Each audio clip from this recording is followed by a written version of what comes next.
There's been a new discovery about me as a kid, and we need to talk about it. It's Fun Fact Friday, except instead of a fun fact, it's another horrifying story. This one's only partly horrifying.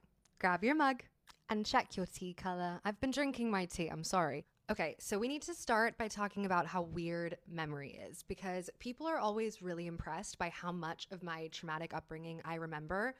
And I do remember quite a lot, but I also have years that are unaccounted for that's always been a little scary to me because if I remember a lot of the horrors that I remember, what do I not remember? Now, I'm not a therapist or a doctor, but if I had to guess, I'm wondering if the things that I remembered are things that had the potential to repeat themselves as like a survival instinct.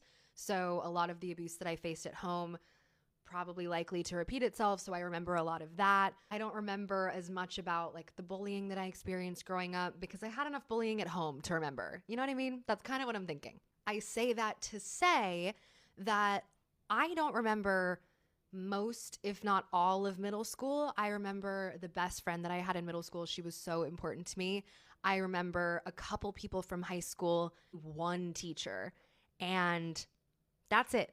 And that might not be weird to some people, but one of my best friends is my best friend from high school. And so I'm constantly met with all of her memories of high school. And do you remember this person? And do you remember this teacher?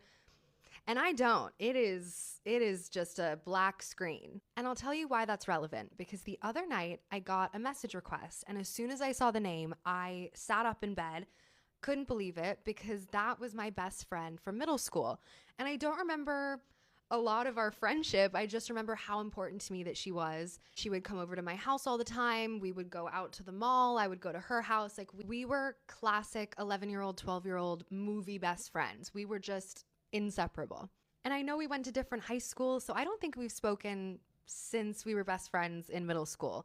So I see this message come up. I see her name. I'm stunned.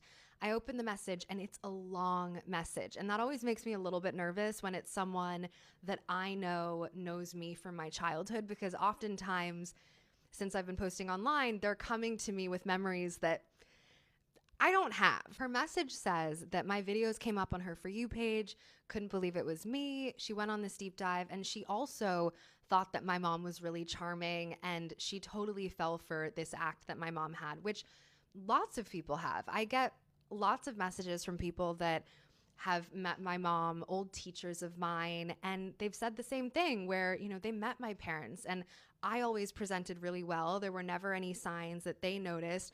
My parents were always really charming and outgoing and they never